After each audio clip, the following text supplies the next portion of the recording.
Dear students, welcome back. Gupta and Gupta में highway engineering के solutions की जो सीरीज है, आज इसका पार्ट 2 है। इसमें हम क्वेश्चन नंबर 41 से लेके 80 तक कवर करेंगे। तो स्टार्ट करते हैं। क्वेश्चन नंबर 41 में दिया है कि कोई वैली कर्व है, उसका डेविएशन एंगल n रेडियंस है, v किलोमीटर पर आवर उसकी डिजाइन स्पीड है, तो total length of valley curve metres में क्या होगी। तो पहले तो ये जैसे वैली कर्व बन रहा है तो हम इसके हाफ की लेंथ कैलकुलेट करते हैं, उसका फिर ट्वाइस कर देते हैं। अब यहाँ पर उसको हम एल एस से डिनोट कर रहे हैं। एल एस क्या होगा? एल एस हम निकालेंगे किसके बेसिस पे? सेंट्रीफ्यूगल फोर्स के बेसिस पे या सेंट्रीफ्यूगल एक्सेलरेशन के बेसिस पे। जैसा हमने पीछे ट्रांजेक्शन कर्व में पढ़ा था कि एक रेट अलाउड होती है कि इस रेट से हम सेंट्रीफ्यूगल एक्सेलरेशन को इंट्रोड्यूस कर सकते हैं। सी से हम उसको डिनोट करते हैं और ये इस तरीके से होता है वी स्क्वायर बाई आर। तो ये एक्सेलरेशन हो गया डिवाइडेड बाई टाइम, ये वो रेट होती है सी। अब यहाँ पर हम क्या कर रहे हैं, टी को हम लिख सकते हैं एल एस और वी की फॉर्म में। अगर एल एस लेंथ ट्रेवल करना है वी वेलोसिटी से तो टाइम आ जाएगा एल एस अपॉन वी। तो यहाँ पर अब मैं क्या कर सकती हूँ कि जो टी है उसको इस तरीके से लिख दूं V square upon R into T की जगह मैंने लिख दिया एल एस अपॉन वी। तो यहाँ से आर आ जाए, सी आ जाएगा V cube upon L S into R, और एल एस क्या आ जाएगा, ये V cube upon C R. यहाँ पर अब n की फॉर्म में मुझे ये चाहिए तो मैं n को भी इक्वेशन में लेके आऊंगी। अब अगर ये यहाँ पर एल एस है और ये आर्क है एक तरीके से जो कर्व बन रहा है उसका, और एंगल होता है आर्क अपॉन रेडियस, तो मैं लिख सकती हूँ कि n will be equal to L S divided by R. और यहाँ से मेरा ये रिलेशन आ गया कि r will be equal to L S upon N, और टोटल वैली की जो कर्व की लेंथ है वो होगी एल एस का ट्वाइस। तो यहाँ पर अब L S is equal to ये जो इक्वेशन थी, इसमें ये कैसे आई, इसमें मैंने इस वाली इक्वेशन में ये वाली वैल्यू रख दी आर की। आर रखा मैंने एल एस अपॉन एन, तो नीचे एल एस आ गया, ऊपर एन चला गया, एल एस स्क्वायर इक्वल आ गया एन वी क्यूब अपॉन सी के। यहाँ पर अब क्या हो रहा है कि वी मीटर पर सेकंड में है, हमें चाहिए वी किलोमीटर पर आवर में, क्योंकि वेलोसिटी जनरली हम इस यूनिट में डिनोट करते हैं। तो हमें इसको कन्वर्ट करना होगा। वी किलोमीटर पर आवर है तो इसको मैं कन्वर्ट करूंगी तो वी का किलोमीटर का हो जाएगा 1000 और आर का हो जाएगा, सेकंड में करेंगे तो 3600। तो किलोमीटर पर आवर में अगर है ये वेलोसिटी, तो इसको मैं अगर 3.6 से डिवाइड करती हूँ तो ये मीटर पर सेकंड में आ जाएगा। तो यहाँ पर जो वी आ रहा है इसको मैं वी डिवाइडेड बाई 3.6 लिखूंगी। तो क्या होगा, ये यहाँ पर 2 और सी की वैल्यू यहाँ पर हमने रख दी है 0.6, जो अलाउड है वो 0.6 है, और ये 3.6 लिखा। तो फाइनल इक्वेशन है वो ये आएगी। पहले हमने एल एस निकाला, क्वेश्चन में हमसे टोटल वैली की लेंथ पूछी है तो हम इसका ट्वाइस करेंगे तो ये इक्वेशन आई है। बट मैं यहाँ पर आपको एडवाइस करूंगी कि आप इक्वेशन डायरेक्टली याद रखें, क्योंकि फिर आप इसका ये नहीं कैलकुलेशन नहीं कर पाओगे वहां पे कैलकुलेटर के बिना एग्जाम में। थोड़ा सा हिंट में दे देती हूँ आपको याद रखने के लिए कि ये इक्वेशन का डेरिवेशन थोड़ा सा आपके माइंड में रहेगा, तो आपको ये पता चल जाएगा कि यहाँ पे N V cube by C equal आ रहा था एल एस स्क्वायर के, और इस टर्म का रूट 1/2 होगा। तो सी की तो हम वैल्यू रख रहे हैं, एन का 1/2 होगा, वी की रेज टू पावर 3/2 होगा। तो आपको इक्वेशंस देख के आइडिया लग जा रहा है कि ये वाली इक्वेशन होगी। तो ऑप्शंस के हिसाब से अगर यही ऑप्शन आते हैं तब तो आपको सिर्फ यही है, बट आई थिंक आपको ये पूरी इक्वेशन याद रखनी चाहिए। डेरिवेशन मैंने इसलिए बताया कि आपको थोड़ी सी हेल्प मिल जाए, हिंट मिल जाए थोड़ा सा। क्वेश्चन नंबर 42 में दिया है कि एक असेंडिंग ग्रेडियंट है 1/50, वो मीट कर रहा है एक डिसेंडिंग ग्रेडियंट 1/50 से, तो सबमिट कर्व की लेंथ क्या होगी अगर स्टॉपिंग साइड डिस्टेंस है वो 80 मीटर है। जो लेंथ जो डेविएशन एंगल होता है वो होता है n1 minus n2। Ascending gradient है तो पॉजिटिव लेंगे, डिसेंडिंग है तो नेगेटिव लेंगे। तो 1/50 माइनस n2 नेगेटिव होगा क्योंकि डिसेंडिंग है, तो माइनस 1/50। इस तरीके से ये ऐसे ऊपर जा रहे हैं फिर नीचे आ रहे हैं। असेंडिंग ग्रेडियंट है, ये डिसेंडिंग ग्रेडियंट है ये वाला। अब यहाँ पर दो इक्वेशंस होते हैं। सबसे पहले हम अज्यूम करते हैं कि एल है वो एस एस टी से ग्रेटर है, और हम इससे निकालते हैं लेंथ और चेक लगाते हैं। अगर ये चेक अप्लाई हो रहा है, फुलफिल हो रही है कंडीशन, तब तो ठीक है, नहीं है तो फॉर्मूला थोड़ा सा चेंज होगा।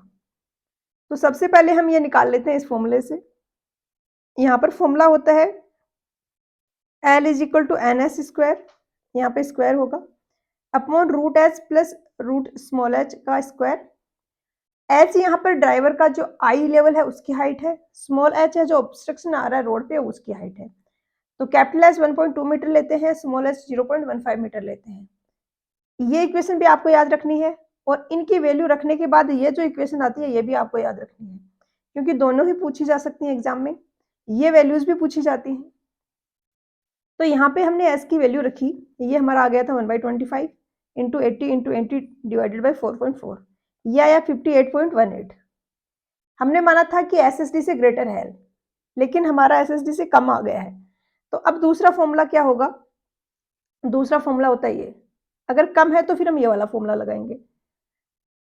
काफी कुछ सेम ही है, यहाँ पर एन एस स्क्वायर अपॉन 4.4 था, और यहाँ पर 2s माइनस 4.4 अपॉन एन हो गया। तो इस तरीके से याद रख सकते हो आपकी, इसका 2s minus 4.4 upon N, S square का 2s कर दिया और इसका रिवर्स कर दिया। यहाँ पर आप वैल्यूज रखोगे तो ये 2 इंटू 80 माइनस 4.4 इंटू 1/25, ये सोल्व करने पे आ रहा है 50 मीटर। बट यहाँ पर क्या प्रॉब्लम हो रही है कि ऑप्शन सबसे क्लोज है वो यही है। आई थिंक एग्जामिनर ने ये पॉइंट है ना स्किप किया, माइंड में क्वेश्चन फ्रेम कर दे टाइम कि ये कंडीशन फुलफिल नहीं हो रही है तो चेक में लगाना होगा। बट ये क्वेश्चन अगर एग्जाम में आता है तो ऑब्वियसली आप यही करोगे, क्योंकि सबसे नियरेस्ट पॉसिबल जो आंसर है वो यही है। नेक्स्ट क्वेश्चन नंबर 43 में दिए है कि हाईवे फैसिलिटीज हैं वो किसके लिए डिजाइन की जाती हैं। क्या होता है, कोई भी रोड हमें डिजाइन करना है तो उसका एक ट्रैफिक फ्लो होता है, उसका एक वॉल्यूम होता है कि इतने टाइम में इतने नंबर ऑफ व्हीकल्स पास हो रहे हैं, जिसको जनरली हम डिनोट करते हैं कि this number of vehicles passing in 1 hour, वो ट्रैफिक वॉल्यूम हो गया। अब ट्रैफिक वॉल्यूम कांस्टेंट तो रहता नहीं है कि सुबह से शाम तक सेम उसी रेट से फ्लो हो रहा है, वेरी करता रहता है। कुछ पीक डेज होंगे जब ट्रैफिक बहुत ज्यादा है, कभी बहुत कम है। तो हम रोड किसके लिए डिजाइन करें? अगर जो मैक्सिमम वाला ट्रैफिक है, हम एनुअल डेटा कलेक्ट करें और साल में एक दिन ऐसा था कि बहुत ज्यादा ट्रैफिक था, हमने उसके लिए रोड को डिजाइन कर दिया, तो वो इकोनॉमिकल नहीं रहेगा और वो वेस्टेज भी है रिसोर्सेज का, क्योंकि बाकी 364 डेज तो वो फुल कैपेसिटी यूज ही नहीं हो रही है। तो एक बीच का रास्ता निकाला जाता है और 30th हाईएस्ट आर्ली वॉल्यूम है उसको डिजाइन के लिए यूज किया जाता है। आर्ली मतलब घंटे के बेसिस पे है, यहाँ पे पर डे नहीं है। मैंने जो भी एग्जांपल दिया वो समझाने के लिए था, तो मैंने पर डे वाले के हिसाब से दिया। हम क्या करते हैं, आर्ली बेसिस पे पूरे 365 डेज का डेटा कलेक्ट करते हैं कि पूरे 365 दिन में पर आर्ली बेसिस पे ये ट्रैफिक का वॉल्यूम रहा, उसमें 30th हाईएस्ट वाला कलेक्ट कंसिडर करते हैं। जैसे 365 डेज का डेटा है तो एक डे में हुए 24 आ रहा, तो इतने नंबर ऑफ डेटा हो गए, इनमें हमने 30th हाईएस्ट वाला चूज किया और हम उसकी बेसिस के रोड को डिजाइन कर रहे हैं। मतलब 29th times in a day, 29th times in a year, एक साल में 29th ऐसे घंटे हमारे पास होंगे जब हमारी जो डिजाइन कैपेसिटी है उससे ज्यादा ट्रैफिक होगा, बट वो कंजेशन हम झेलने के लिए तैयार हैं, हमें वो इसको इकोनॉमिक बनाने के लिए। तो 30th आईआरली वो वॉल्यूम है, इस तरीके से भी समझ सकते हो कि only through out the year 29th times traffic है वो इससे ज्यादा होगा, तो यहां पर सी होगा आंसर। क्वेश्चन नंबर 44 में दिया है कि एनोस्कोप है, ये क्या फाइंड आउट करने के लिए यूज होता है। तो एनोस्कोप ऐसी डिवाइस है जो कि स्पीड जो व्हीकल पास हो रहा है उसकी मेजर करने के काम में आता है, और ये स्पोर्ट स्पीड मेजर करता है। कहीं आपने ट्रैफिक पुलिस का सामना हुआ होगा, आपको कभी हाई स्पीड के लिए चालान कटा होगा, तो आपने देखा होगा कि ये कोई रोड है, यहाँ से व्हीकल्स पास हो रहे हैं, यहाँ पे पास में कहीं पे उन्होंने अपनी मशीन लगाई होती है और वो स्पोर्ट स्पीड चेक करते हैं कि आप किसी पर्टिकुलर पॉइंट को क्रॉस कर रहे हो, उस टाइम पे आपकी स्पीड क्या है। तो वो स्पीड वहां की जो अलाउड स्पीड है उससे ज्यादा है तो फिर वो पनिशमेंट देते हैं, चालान काटते हैं जो भी व्हीकल्स वहां से इस स्पीड से पास हो रहे हैं, ज्यादा स्पीड से। तो एवरेज स्पीड बिल्कुल नहीं है, स्पोर्ट स्पीड है। एवरेज स्पीड में तो क्या करते हैं, हम पर्टिकुलर डिस्टेंस लेते हैं, उस पर्टिकुलर डिस्टेंस को ट्रेवल करने में जो टाइम लगा उससे डिवाइड करते हैं, वो एवरेज स्पीड होती है। ये मेजर करता है स्पोर्ट स्पीड। क्वेश्चन नंबर 45 में दिए है कि हाईवे ज्योमेट्रिक डिजाइन पर्पस के लिए हम कौन सी स्पीड यूज करते हैं। तो यहाँ पर एक तो आपको परसेंटाइल टर्म का मतलब समझ में आना चाहिए। आई थिंक कहीं कभी ना कभी तो सारे स्टूडेंट्स गेट का एग्जाम देते ही हैं और वहां पर आपको समझ आया होगा कि परसेंटाइल क्या होता है। बेसिकली जैसे 100 स्टूडेंट्स हैं मेरे पास, 90 ऐसे स्टूडेंट्स हैं जिनके मार्क्स हैं वो 95 से कम है, 90 ऐसे स्टूडेंट्स हैं, और 2 स्टूडेंट्स ऐसे हैं जिनके मार्क्स 95 से भी ग्रेटर हैं। तो अब जिस स्टूडेंट के 95 मार्क्स आए हैं उसके परसेंटाइल क्या है? 98। 98 परसेंटाइल क्या डिनोट कर रहा है कि 98 स्टूडेंट्स इससे पीछे हैं, ओनली 2 स्टूडेंट इससे आगे हैं। तो अब डिजाइन स्पीड में भी हम परसेंटाइल इस तरीके से निकालते हैं, ट्रैफिक का डेटा कलेक्ट करते हैं और वो स्पीड निकालते हैं कि इससे ज्यादा स्पीड पे चलने वाले व्हीकल्स कितने हैं। जैसे कि ये ग्राफ प्लॉट किया जाता है, ये स्पीड है और ये क्यूमुलेटिव परसेंटेज ऑफ व्हीकल्स है। क्यूमुलेटिव परसेंटेज ऑफ व्हीकल्स, मान लिया 10 व्हीकल है, एक व्हीकल 10 की स्पीड से चल रहा है, एक 15 की स्पीड से चल रहा है, एक 20 की स्पीड से चल रहा है। तो 10 की स्पीड की वेलोसिटी के लिए 1 व्हीकल है ऐसा जो 10 से नीचे है। 15 वाली वेलोसिटी अगर मैं कंसीडर कर रही हूँ, ये वेलोसिटी है मीटर पर सेकंड में, तो अगर मैं 15 मीटर पर सेकंड वाले वेलोसिटी को कंसीडर कर रही हूँ, तो ऐसे व्हीकल्स हैं, कितने व्हीकल्स हैं जो 15 या इससे कम स्पीड पे चल रहे हैं? 2 व्हीकल हो गए। ऐसे कितने व्हीकल्स हैं जो 20 या इससे कम स्पीड पे चल रहे हैं? 3 व्हीकल हो गए। तो ये क्यूमुलेटिव वाला नंबर है, इसी का फिर परसेंटेज निकाल लिया जाता है। तो ये यहाँ पर क्यूमुलेटिव परसेंटेज ऑफ व्हीकल्स है और ये स्पीड है। तो ये मिनिमम स्पीड होगी हाईवे की 15% परसेंटाइल वाली, मतलब ये वो स्पीड है जिससे कम स्पीड पे 15% व्हीकल चल रहे हैं। ऐसे ही एक 85 परसेंटेज के कॉरस्पॉन्डिंग भी हमें स्पीड मिल जाएगी, 85 परसेंटाइल के कॉरस्पॉन्डिंग, यानी ये वो स्पीड है जिससे 85% में व्हीकल्स इससे कम स्पीड पे चल रहे हैं और 15% ज्यादा स्पीड पे चल रहे हैं। मान लिया कि ये स्पीड है 100 मीटर पर सेकेंड और रोड पे टोटल 200 व्हीकल चल रहे हैं, तो क्या होगा? 200 का 85%, 170 व्हीकल्स ऐसे होंगे जो 100 मीटर पर सेकेंड की स्पीड से कम स्पीड पे चल रहे हैं और बचे हुए 30 जो व्हीकल्स हैं वो 100 मीटर पर सेकेंड की स्पीड से ज्यादा स्पीड पे चल रहे हैं। इसी तरीके से 98 परसेंटाइल भी होगी। अब 3 ये इंपॉर्टेंट है एग्जाम पॉइंट ऑफ व्यू से। एक ज्योमेट्रिक डिजाइन स्पीड है, जो हम डिजाइन करते हैं स्टॉपिंग साइड डिस्टेंस वगैरह, सुपर एलिवेशन वगैरह, वहां पर हम जो स्पीड लेते हैं वो हम 98 परसेंटाइल लेते हैं। हम रोड के लिए जो सेफ स्पीड बताते हैं वो 85 परसेंटाइल बताते हैं। डिजाइन हमने ज्यादा के लिए किया है लेकिन सेफ्टी पॉइंट ऑफ व्यू से हम कम ही बताते हैं ताकि हम कुछ फैक्टर ऑफ सेफ्टी लेके चलें। और मिनिमम स्पीड जो उस रोड पे अलाउड होती है वो 15th परसेंटाइल होती है। तो यहाँ पर आंसर आ जाएगा डी, 98 परसेंटाइल के लिए हम डिजाइन करेंगे। क्वेश्चन नंबर 46 में दिया है कि यहाँ पर स्टेटमेंट दिए हैं, इनमें से कौन सा स्टेटमेंट है वो करेक्ट है। तो ट्रैफिक वॉल्यूम और ट्रैफिक डेंसिटी आपको समझ आना चाहिए। दूसरा, आपको परसेंटाइल कैसे कैलकुलेट करते हैं, क्या होता है, जो हमने पिछले क्वेश्चन में एक्सप्लेन किया वो समझ में आना चाहिए। ट्रैफिक वॉल्यूम क्या है? Number of vehicles that pass A point on A road during a given time period. ये कोई रोड है, आप यहाँ पे ऑब्जर्वर हो, बैठे हो बनके, जो भी व्हीकल्स जा रहे हैं उनको पास हो रहे हैं उनको काउंट कर रहे हो और आप बोल रहे हो कि 100 व्हीकल्स यहाँ पर 1 घंटे में पास हुए, यानी यहाँ पर ट्रैफिक वॉल्यूम हो गया 100 व्हीकल्स पर आवर। कैपेसिटी क्या है? कैपेसिटी वो मैक्सिमम नंबर ऑफ व्हीकल्स जो पर यूनिट टाइम में पास हो सकते हैं, या ट्रैफिक वॉल्यूम की मैक्सिमम वैल्यू जो पॉसिबल है, that is traffic capacity. Traffic volume actual जो व्हीकल्स पास हो रहे हैं और ट्रैफिक कैपेसिटी की रोड की कितनी कैपेसिटी है, कितने नंबर ऑफ व्हीकल्स पास हो सकते हैं, उस रोड की कैपेसिटी कितनी है। तो फर्स्ट स्टेटमेंट में दिया है traffic volume should always be more than traffic capacity. Capacity तो मैक्सिमम वाला है, इससे ज्यादा कैसे होगा? Traffic capacity should always be more than traffic volume, ये स्टेटमेंट बिल्कुल सही है। और मैं हिंट देती हूँ आपको एक ऑब्जेक्टिव एग्जाम्स के लिए, काफी बार आपको चारों ऑप्शंस में 2 स्टेटमेंट है वो कॉन्ट्राडिक्टरी मिलेंगे। जैसे यहाँ पर है, एक बोल रहा है ट्रैफिक वॉल्यूम ज्यादा है, एक बोल रहा है कि ट्रैफिक कैपेसिटी ज्यादा है। तो ऐसे में मोस्टली आंसर उन दोनों में ही होता है। तो कहीं पर आपको रिस्क लेना हो, तुक्के लगाने हो, तो लॉजिक के साथ लगाएं, इन दोनों में से कोई सा एक ऑप्शन करेक्ट होगा तो उनको मार्क करें। यहाँ पर तो आपको समझ आ ही गया होगा कि बी करेक्ट है। सी में दिया है sport speed is the average speed of a vehicle eight a specified section. Sport speed क्या होती है? ये रोड है, यहाँ से आप गाड़ी में जा रहे हो, पर्टिकुलर पॉइंट पे यहाँ पर आपकी स्पीड है 100 मीटर पर सेकंड, तो वो आपकी स्पोर्ट स्पीड है। जो आपके स्पीडोमीटर होता है गाड़ी में, बाइक में लगा हुआ, वो जो दिखाता है वेलोसिटी, जो स्पीड दिखाता है, वो स्पीड होती है स्पोर्ट स्पीड। और आपने देखा होगा टाइम टू टाइम वो वेरी करता रहता है, तो वो एवरेज स्पीड नहीं होती है, एक्चुअल इंस्टेंटेनियस स्पीड होती है स्पोर्ट स्पीड। डी में दिया 85th percentile speed is more than 98 percentile speed. इसको मैंने पीछे के लिए क्वेश्चन में अच्छे से एक्सप्लेन किया है। आपको पता होगा कि 98 परसेंटाइल वाली स्पीड तो ज्यादा होगी 85th वाली से, तो बी यहाँ पर करेक्ट आंसर हो जाएगा।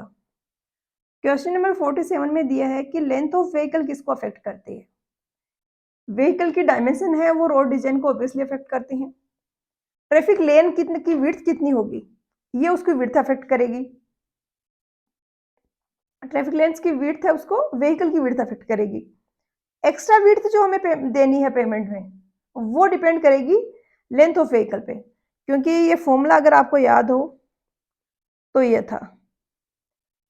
था मैकेनिकल एक्स्ट्रा वाइडनिंग का, तो इसमें एल आ रहा है, तो ये करेक्ट आंसर होगा ऑप्शन बी। सी में दिया है कि width off shoulder and parking facilities, इनको भी विड्थ अफेक्ट करेगी, जो विड्थ वाली डायमेंशन है वो अफेक्ट करेगी कि शोल्डर्स की विड्थ कितनी रखनी है। डी में दिया clearance to be provided under structure such as overbridge, यहाँ पर अफेक्ट करेगी व्हीकल की हाइट, तो आंसर बी हो गया। क्वेश्चन नंबर 48 में दिया है maximum width of a vehicle as recommended by IRC, तो आईआरसी 3 1983 है, इसमें दिया गया है कि व्हीकल की डायमेंशंस क्या क्या अलाउड है। विड्थ है वो 2.44 मीटर है, हाइट है वो नॉर्मल व्हीकल की 3.8 मीटर है, अगर डबल डेकर है तो 4.75 मीटर तक अलाउड है, इससे ज्यादा नहीं होना चाहिए। लेंथ की अगर हम बात करें तो सिंगल यूनिट ट्रक है, तो फ्रंट एंड रियर बम्पर्स को एक्सक्लूड करते हुए 2 और मोर एक्सेल्स हैं तो 11 मीटर लेंथ अलाउड है। सिंगल यूनिट बस है कोई, तो उसके फ्रंट और रियर बम्पर्स को एक्सक्लूड करते हुए 2 और मोर एक्सेल्स अगर उसमें है तो 12 मीटर की लेंथ अलाउड है।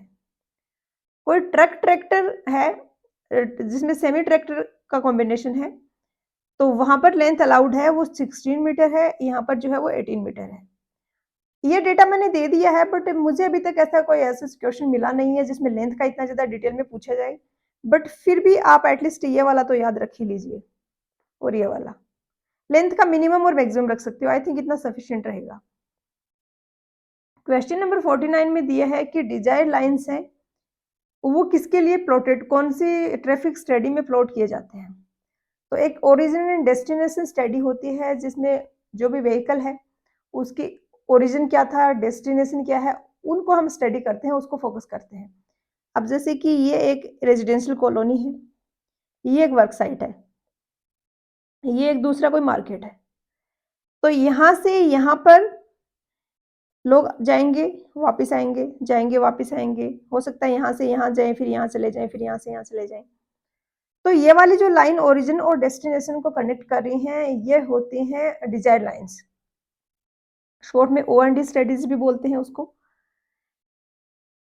और ये हम क्यों करते हैं, हम इसलिए करते हैं कि हमें पता चल जाए कि पैटर्न क्या है, जो ट्रैफिक है उसका, जो रिक्वायरमेंट क्या है वहां पर जो लोग रह रहे हैं। जैसे मानिए यहाँ से व्हीकल सीधा यहाँ जा रहा है और यहाँ से यहाँ जा रहा है, तो हम ओरिजिन डेस्टिनेशन भी स्टडी करते हैं, कितने नंबर ऑफ व्हीकल्स में, मतलब कितने नंबर ऑफ पैसेंजर्स ट्रेवल कर रहे हैं व्हीकल में, वो भी स्टडी करते हैं। तो हम ट्रांसपोर्टेशन, पब्लिक ट्रांसपोर्टेशन का हमें कैसी रिक्वायरमेंट है किसी जगह की, वो इससे पता चल जाएगा। जैसे कि हमें पता चल रहा है ए और बी के बीच में 50 गाड़ियां रोज जाती हैं और रोज आती हैं, तो वहां पर वो पब्लिक सर्विस कोई बस लगा दी जाए पब्लिक ट्रांसपोर्ट की। तो इस टाइप की प्लानिंग करने के लिए ये स्टडीज हैं वो यूज होती हैं। और यहाँ पर इंपॉर्टेंट पॉइंट ये भी है, पूछा जाता है ये भी एग्जाम में, कि विड्थ किसको डिनोट करती है। तो अब यहाँ पर जितनी ज्यादा विड्थ होगी मतलब उतने ही ज्यादा नंबर ऑफ ट्रिप्स हो रहे हैं यहाँ पे। जैसे कि एक गया वापस आया, 2 हो गए, फिर ऐसे 10 लोगों ने किया तो 20 ट्रिप्स हो गई ए और बी के बीच की। तो अब इसकी विड्थ होगी वो डिनोट करेगी इस 20 को, मतलब जितने ज्यादा नंबर ऑफ ट्रिप्स होंगे 2 स्टेशन के बीच में उतनी ही ज्यादा विड्थ की डिजाइन लाइन होगी। एक और यहाँ पर इंपॉर्टेंट ये भी पूछा जाता है कि नंबर ऑफ, ये जो यहाँ पर डिजाइन लाइन की विड्थ किसके कॉरस्पॉन्डिंग होती है। अगर एक बार आप गए और वापस आए तो आप इसको 1 काउंट करोगे कि 2 काउंट करोगे? तो आप इसको 2 काउंट करोगे, ये भी ध्यान में रखना है। तो यहाँ पर तो आंसर हो जाएगा ऑप्शन डी। क्वेश्चन नंबर 50 में दिया है कि यहाँ पर जो मेथड्स दिए हैं, उनमें collecting origin and destination data की मतलब ओएनडी स्टडी जो पिछले क्वेश्चन में हमने देखा वो करनी है। कोई स्मॉल एरिया है जैसे मास बिजनेस सेंटर या कोई इंटरसेक्शन है लार्ज इंटरसेक्शन, तो वहां पर कौन सा मेथड है वो मोस्ट अप्रोप्रिएट होगा। 4 होते हैं ये स्टडी करने के मेथड। लाइसेंस प्लेट मेथड में क्या होता है कि पूरे एरिया है उसको हम कवर करते हैं, डिफरेंट टीम प्लेस करते हैं, ऑब्जर्वर होते हैं उन टीम्स में, वो एंट्री और एग्जिट पॉइंट्स पे डेटा कलेक्ट करते हैं और फिर उस डेटा को ऑफिस में स्टडी किया जाता है, जैसे कि एक टीम यहाँ पे है, एक यहाँ पे, एक यहाँ पे, एक यहाँ पे। इसने देखा कि ये इस नंबर प्लेट की गाड़ी यहाँ से निकली है। उसके बाद फिर उसका ट्रेस किया जाएगा कि वो यहाँ के बाद यहाँ गई है या यहाँ गई है, यहाँ गई है। उसके बाद क्या होता है, ऑफिस में पूरा का पूरा डेटा है उसमें कंप्यूटेशन किया जाता है, एनालिसिस किया जाता है। तो ये मेथड है, आपको लग रहा होगा आइडिया कि स्मॉल एरिया पे ही एप्लीकेबल है। फॉर एग्जाम्पल पूरी सिटी का करना है, कितनी ज़्यादा गाड़ियाँ कहाँ से कहाँ जा रही हैं, आप कितना स्टडी करोगे, कितना एनालाइज करोगे ऑफिस में, फिजिबल नहीं होगा। तो लाइसेंस प्लेट मेथड है ये स्मॉल एरियाज के लिए। या लार्ज इंटरसेक्शन, तो इंटरसेक्शन तो एक ऐसे है कि ये रोड यहाँ है, ये तो सिर्फ एक इंटरसेक्शन को स्टडी करना है तब तो कर सकते हो आप लाइसेंस प्लेट मेथड से। इसके अलावा कौन से होते हैं, रोड साइड इंटरव्यू मेथड में क्या करते हैं कि ये रोड पे गाड़ियां जा रही हैं, यहाँ पे एक टीम है ट्रैफिक की वालों की, ट्रैफिक स्टडी करने वालों की, वो इन गाड़ी व्हीकल्स को रुकवा के जो भी लोग बैठे हैं उनसे सारा डेटा कलेक्ट करें कि कहाँ से आए हो, फाइनल डेस्टिनेशन क्या है, कितने नंबर ऑफ पैसेंजर्स हैं कार गाड़ी में। ये रोड साइड इंटरव्यू मेथड हो गया। अच्छा मेथड है, इसमें काफ़ी कुछ समय पता चल जाता है, ऑफिस वर्क भी कम हो जाता है, बट इसमें फिर पब्लिक को इनकन्वीनियंस होती है, लोगों को डिस्टर्बेंस होता है, अगर रोड पतली है तो जाम लग सकता है वहाँ पर।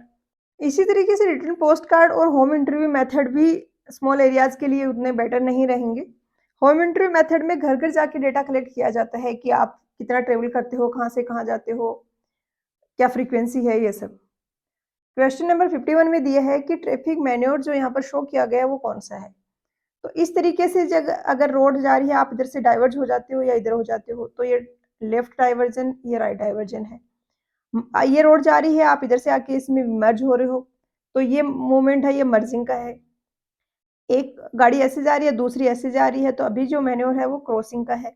और ये वाला है वीविंग, ये ऐसे होता है, लेफ्ट वाला, और राइट वाला ऐसे होता है। तो यहाँ पर होगा वो डी होगा। यहाँ पे क्या हो रहा है, मर्जिंग और डाइवर्जिंग दोनों ही हो रहा है, दोनों का ही एक कॉम्बिनेशन टाइप है ये। क्वेश्चन नंबर 52 में दिए है कि यहाँ ऑप्शंस में दिए हैं, उनमें से कौन सा ऐसा डायग्राम है जो कि path of vehicles and pedestrian involve जो हैं जो एक्सीडेंट में, उनको शो करता है। तो ये कोलिजन डायग्राम होता है, और आपको नाम से भी आइडिया लग रहा होगा कि एक्सीडेंट की कोलिजन की बात हो रही है। इस तरीके से होता है कुछ कोलिजन डायग्राम। यहाँ पे आप देख रहे हो, एक रोड ये है, एक रोड ये इधर से जा रहा है, तो यहाँ पे ये कोलिजन हुआ है, डॉट से इसको शो किया है, तो फटल एक्सीडेंट है। डेट ये थी, क्लाइमेटिक कंडीशन ये थी। इसके बाद ये वाला जो यहाँ पे बना हुआ है, ये फिक्स्ड ऑब्जेक्ट था, कोई गाड़ी है वो फिक्स्ड ऑब्जेक्ट के साथ में टकराई है, उसको शो कर रहा है। ये वाला है जो सर्कल बना हुआ, ये पर्सनल इंजरी एक्सीडेंट को शो कर रहा है, तो यहाँ पर कोई पर्सनल इंजरी वाला हुआ है। डॉट डॉट वाला पेडेस्ट्रियन को शो कर रहा है, यानी जहाँ पर भी डॉट डॉट बना है उधर से कोई पेडेस्ट्रियन आ रहा था और उसकी व्हीकल से टक्कर हुई है।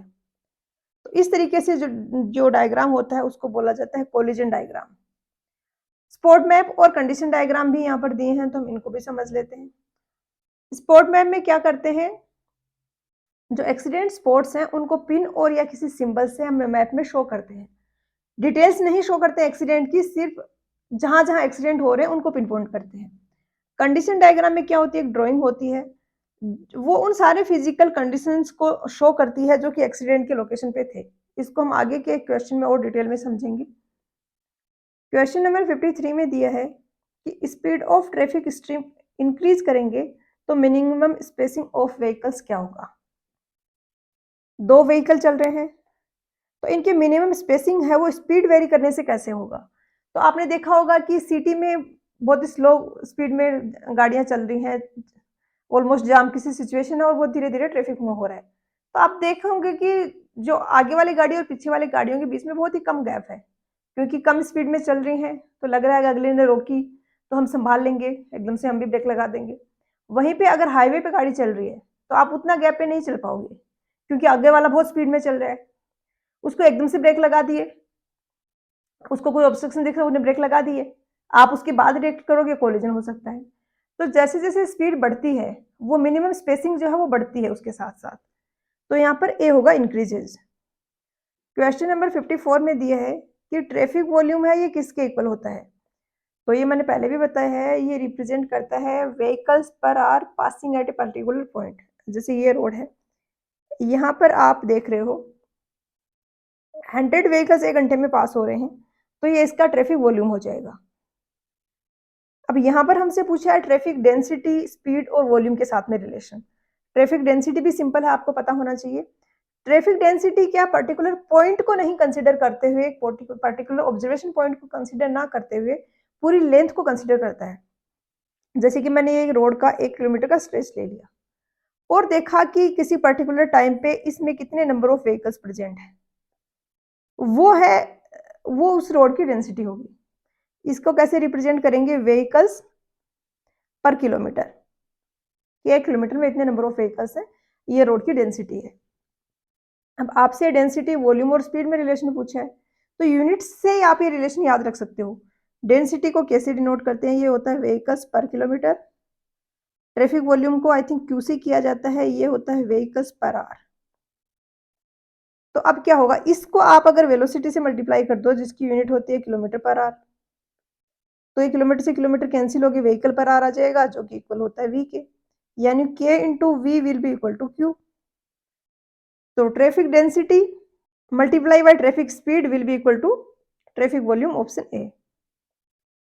क्वेश्चन नंबर 55 में दिया है कि यहाँ पर जो ऑप्शंस दिए हैं उनमें डिजाइन कैपेसिटी कौन सी होती है? तो 3-4 टाइप की कैपेसिटी होती हैं, आपको सारी कैपेसिटी पता होनी चाहिए। इन पे क्वेश्चंस फ्रेम किए जाते हैं काफ़ी बार। एक है ट्रैफिक कैपेसिटी, ये रोडवे की कैपेसिटी है, कितने ट्रैफिक वॉल्यूम को ये अकोमोडेट कर सकता है, मतलब मैक्सिमम कितने number of vehicles per unit time में कहीं से पास हो सकते हैं, वो उस रोड की ट्रैफिक कैपेसिटी है। बेसिक कैपेसिटी क्या होती है? Maximum number of passenger car that can pass A given point with the condition most nearly ideal roadway traffic conditions. मतलब मोस्ट आइडियल हमने यहाँ पे मान लिया है कि कोई ऑब्स्ट्रक्शन नहीं है, कोई अनडिजायरेबल सिचुएशन नहीं है और जो ट्रैफिक को स्लो कर रही है, उस कंडीशन में कितने number of vehicles per unit time pass हो सकते हैं, वो उस रोड की ट्रैफिक कैपेसिटी है। पॉसिबल कैपेसिटी क्या है? मैक्सिमम नंबर ऑफ व्हीकल्स जो पास कर सकते हैं during 1 hour, most prevailing roadway and traffic conditions, जो एक्चुअल में सिटी में आपके जिस सिटी में आप रह रहे हो उसमें पर्टिकुलर हर एक सिटी के हर एक रोड की अलग-अलग सिचुएशन होगी, रोड की कंडीशन होगी, टूटी हुई रोड है, सही रोड है, कितने ब्रेकर आ रहे हैं, ट्रैफिक कंडीशंस कैसे ट्रैफिक है, ये सारे इफेक्ट करेंगे जो एक्चुअल कैपेसिटी होगी उसको, और वो होती है पॉसिबल कैपेसिटी। एक होती है प्रैक्टिकल कैपेसिटी, ये क्या करती है? Maximum number of vehicles that can pass A given point on A lane during 1 hour without traffic density being so great as to cause unreasonable delay, hazard और restriction। मतलब ये बेसिक कैपेसिटी और possible capacity के बीच का कुछ होगा कि हमने जो एक्सट्रीम वाले जो कंडीशंस हैं, ट्रैफिक के कंडीशंस हैं, उनको हमने हटा दिया है, कोई अनरीजनेबल डिले या रेस्ट्रिक्शन नहीं है, तो उस केस में जो कैपेसिटी होगी वो प्रैक्टिकल कैपेसिटी होगी, और प्रैक्टिकल कैपेसिटी को ही डिजाइन के लिए हम यूज करते हैं। क्वेश्चन नंबर 56 में दिया है कि average centre to centre spacing अगर 20 मीटर है, basic capacity of traffic lane क्या होगा अगर स्पीड है वो 50 किलोमीटर पर आवर है? तो एक तो यहाँ पर ये फॉर्मूला है, इससे भी आप कर सकते हो, C इक्वल होगा 1000 इंटू वी अपॉन एस के। इसके अलावा बेसिक में कंसेप्ट से भी आपको समझा देती हूँ, बहुत ईजी सी चीज़ है। क्या होगा, यहाँ पर जैसे आप ऑब्जर्व कर रहे हो और यहाँ पर स्पीड है वो 50 किलोमीटर पर आवर है, यानी मुझे यहाँ पे ऑब्जर्व करना है 1 घंटे में कितने व्हीकल्स पास होंगे, और ये बेसिक कैपेसिटी निकालने में हम आइडियल कंडीशंस लेते हैं। जैसे यहाँ पर दिया है कि सेंटर टू सेंटर स्पेसिंग है वो 20 मीटर है, यानी यहाँ पर एक व्हीकल है, इससे 20 मीटर की स्पेसिंग पे ये स्पेसिंग 20 मीटर है, यहाँ पे दूसरा व्हीकल है, ये वाला यहाँ पे है ये 20 मीटर की डिस्टेंस और ये थर्ड वाला व्हीकल है। इस तरीके से कंटिन्यूटी में व्हीकल्स होंगे आगे से आगे। सबसे लास्ट वाला व्हीकल कौन सा होगा जो कि 1 घंटे में पास होगा? ये वो होगा जो यहाँ से 50 किलोमीटर की डिस्टेंस पे। ऐसा क्यों? क्योंकि स्पीड है वो 50 किलोमीटर पर आ रहा है। तो ये जो यहाँ से 50 किलोमीटर की डिस्टेंस पे है, ये 1 घंटे में लास्ट व्हीकल होगा जो यहाँ पहुंचेगा और इसके आगे जो भी व्हीकल है वो सारे क्रॉस करेंगे। तो 1 घंटे में कितने व्हीकल्स क्रॉस करेंगे? 50 किलोमीटर की आप लेंथ ले लो, 50 इसको मीटर में कन्वर्ट कर लिया हमने। इतना तो 50,000 तो डिस्टेंस है और हर 20 मीटर पे एक व्हीकल खड़ा है, तो दिस डिवाइडेड बाई 20, तो इसको ये आप करोगे तो 50 आ जाएगा। क्वेश्चन नंबर 57 में दिए है कि ट्रैफिक स्ट्रीम है उसकी स्पीड को इंक्रीज करने से मैक्सिमम कैपेसिटी कैसे अफेक्ट होगी। तो इस तरीके का ग्राफ आता है स्पीड और ट्रैफिक कैपेसिटी के बीच में। जैसे जैसे स्पीड को बढ़ाते हैं ट्रैफिक कैपेसिटी बढ़ती जाती है, ऑप्टिमम स्पीड पे मैक्सिमम होती है और उसके बाद डिक्रीज होने लग जाती है।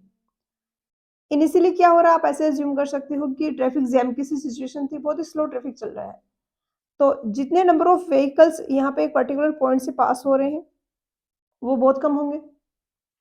दूसरी एक्सट्रीम कंडीशन आप देख रहे हो कि बहुत ही ज्यादा स्पीड में व्हीकल चल रहे हैं, मतलब ट्रैफिक बहुत कम है, तभी ज्यादा स्पीड में व्हीकल्स चल पाएंगे वहां पे।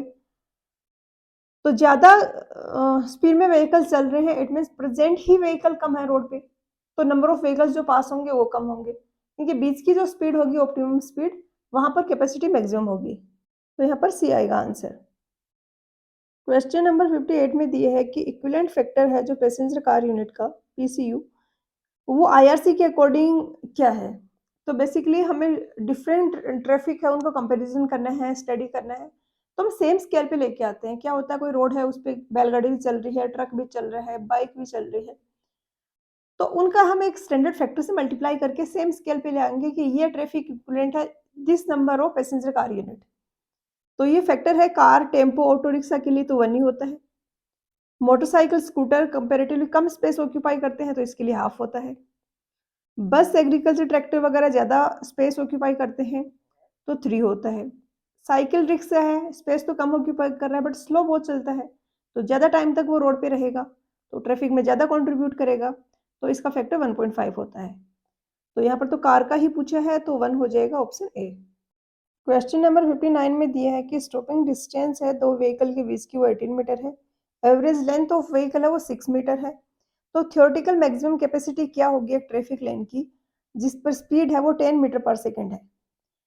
तो यहाँ पर मैंने पहले भी एक क्वेश्चन में एक्सप्लेन किया है कि एक तो यहाँ पर ये फॉर्मूला होता है, आप ये लगा लें, नहीं तो कुछ फॉर्मूला याद रखना जरूरी भी नहीं है, आप ऐसे भी कर सकते हो, बस ध्यान रखना है यहाँ पे v किलोमीटर पर आवर में होता है। अदरवाइज मैं आपको कंसेप्ट से बताऊं इसको तो आप ऐसे करोगे, जैसे ये ऑब्जर्वेशन पॉइंट है, जब ये हम निकाल रहे होते हैं थ्योरेटिकल मैक्सिमम कैपेसिटी तो हम मानते हैं कि यूनिफॉर्म डिस्टेंस पे यहाँ पर व्हीकल्स अवेलेबल हैं, इस तरीके से कंटिन्यूटी में व्हीकल्स चल रहे हैं वहाँ पर, और उनके बीच की मिनिमम स्पेसिंग होगी वो क्या होगा, इनके बीच की डिस्टेंस है यहाँ से लेके यहाँ तक, ये डिस्टेंस तो इक्वल है 18 मीटर के, क्योंकि ये स्टॉपिंग साइड डिस्टेंस है, तो इतना गैप तो आप बना के रखोगे। उसके बाद व्हीकल की एवरेज लेंथ है वो है 6 मीटर, ये डिस्टेंस भी 6 मीटर है, ये वाले भी 6 मीटर है। हमें चाहिए होती है सेंटर टू सेंटर स्पेसिंग, तो यहाँ से लेके यहाँ तक की डिस्टेंस चाहिए होती है, तो ये वाली डिस्टेंस हमारी आ जाएगी 18, तो ये और 3 मीटर इधर ऐड करेंगे और 3 मीटर इधर ऐड करेंगे, तो 6 ऐड करेंगे तो 24 मीटर आ गई सेंटर टू सेंटर स्पेसिंग।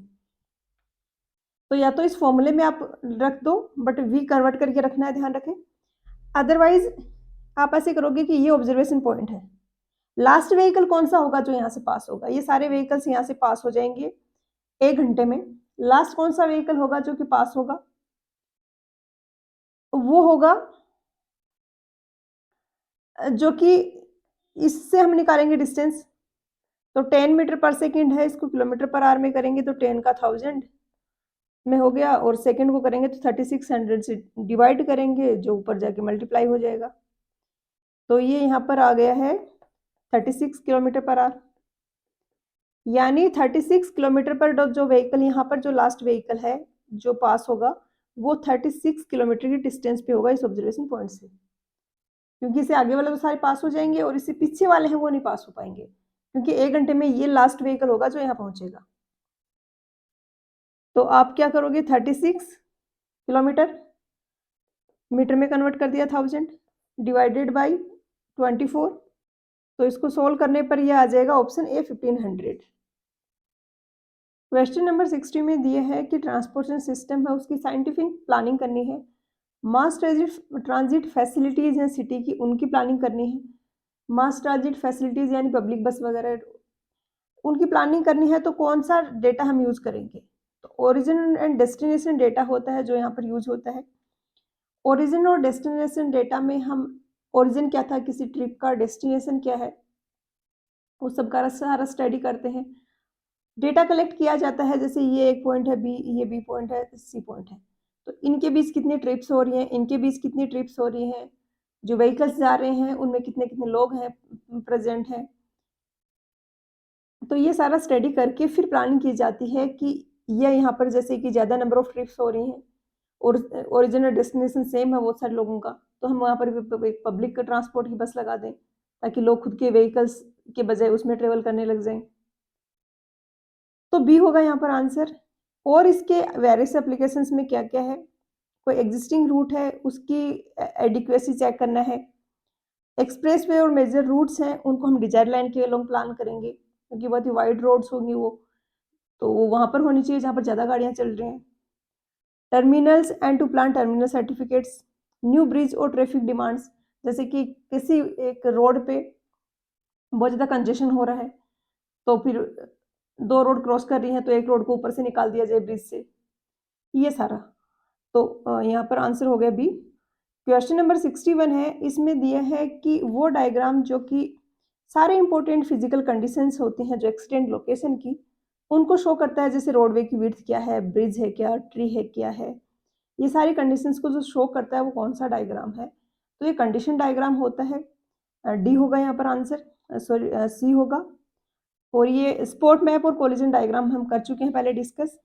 ऐसा होता है कंडीशन डायग्राम, इसमें आप लोग देख पा रहे होंगे यहाँ पर ये प्लांट्स हैं, यहाँ पर ये स्पीड लिखी हुई कि किस स्पीड में व्हीकल्स ट्रेवल कर रहे हैं, यहाँ पर ये विड्थ लिखी हुई है रोड की, ये पेडेस्ट्रियन क्रॉसिंग है यहाँ पर प्रेजेंट, यहाँ पर ये कोई गेट बना हुआ है, तो ये सारी की सारी कंडीशंस जो हैं वो यहाँ पर प्रेजेंट की जाती हैं कंडीशन डायग्राम में। क्वेश्चन नंबर 62 में दिया है कि ट्रैफिक फ्लो है उसकी स्पीड है वो 0 कब हो जाती है। तो जब हम ग्राफ देखते हैं स्पीड के साथ में ट्रैफिक वॉल्यूम का और ट्रैफिक डेंसिटी का, तो ऐसे ऐसे आता है ट्रैफिक स्पीड है, इसको जैसे जैसे हम बढ़ा रहे हैं ट्रैफिक वॉल्यूम है वो कम हो रहा है, जैसे जैसे जैसे इस तरीके से समझो। इस वाले ग्राफ की अगर बात करें तो हम क्या कर रहे हैं, स्पीड को जैसे जैसे बढ़ा रहे हैं ट्रैफिक वॉल्यूम बढ़ रहा है, एक पॉइंट पे मैक्सिमम पहुंचा और उसके बाद जैसे जैसे ऊपर जा रहे हैं स्पीड को बढ़ा रहे हैं वैसे वैसे ट्रैफिक वॉल्यूम है वो डिक्रीज होता जा रहा है। वहीं पर डेंसिटी और वी के बीच में ग्राफ देंगे तो जब वेलोसिटी मैक्सिमम है तो डेंसिटी 0 है। हम ऐसा मान रहे हैं यहाँ पे कि फ्री स्पीड होती है, एक आई थिंक क्या टर्म होती है मुझे याद नहीं आ रही। फ्री स्पीड कुछ ऐसा है कि कोई भी गाड़ी नहीं है, कोई ऑब्स्ट्रक्शन नहीं है, कुछ ब्रेक लगाने की जरूरत नहीं है, आप फुल मैक्सिमम स्पीड पे गाड़ी को चला रहे हो, तो ऐसे में क्या डेंसिटी तो मिनिमम हो जाएगी ना बिल्कुल, क्योंकि एक ही गाड़ी है। तो मैक्सिमम वेलोसिटी होती है उस पर डेंसिटी है वो 0 होती है यहाँ पर। उसके बाद जैसे जैसे वेलोसिटी को बढ़ाते जाते हैं डेंसिटी बढ़ती जाती है। और सबसे ज़्यादा गाड़ियाँ रोड पे प्रेजेंट कब होंगी, जब जैम की सिचुएशन है। तो जब ट्रैफिक जैम होगा उस टाइम पे क्या होगा, डेंसिटी वो मैक्सिमम होगी, वेलोसिटी ऑलमोस्ट 0 हो जाएगी। तो ये इन दोनों के बीच में ग्राफ बनता है। अब डेंसिटी और वॉल्यूम के बीच में अगर ग्राफ देखेंगे तो वो ऐसा बनेगा, डेंसिटी बढ़ा रहे हैं हम, ट्रैफिक वॉल्यूम बढ़ रहा है बढ़ रहा है बढ़ रहा है, यहाँ तक बढ़ रहा है, ये ऑप्टिमम वेलोसिटी है। इसके बाद ये जब डेंसिटी होगी तो वॉल्यूम इतना होगा, और ये जैम की डेंसिटी है मैक्सिमम डेंसिटी, जहाँ पर वॉल्यूम है वो बिल्कुल 0 हो गया। तो traffic density attains a maximum value wherever traffic volume becomes 0।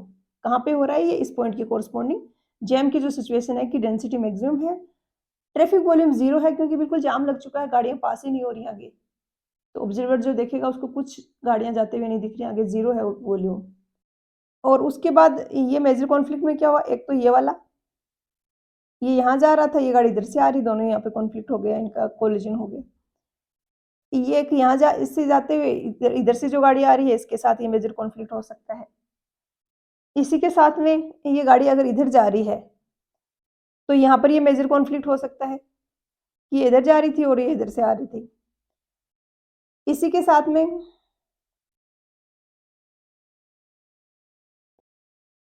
Question number 63 में दिया है कि एक राइट एंगल रोड इंटरसेक्शन है जिसमें टू वे ट्रैफिक है, वहां पर total number of conflict points क्या होंगे। तो जैसे कि यहाँ पर टू वे ट्रैफिक का एक रोड ये जा रहा है, दूसरा ये जा रहा है, तो दो टाइप के कॉन्फ्लिक्ट होते हैं, एक तो क्रॉसिंग और दूसरे मर्जिंग।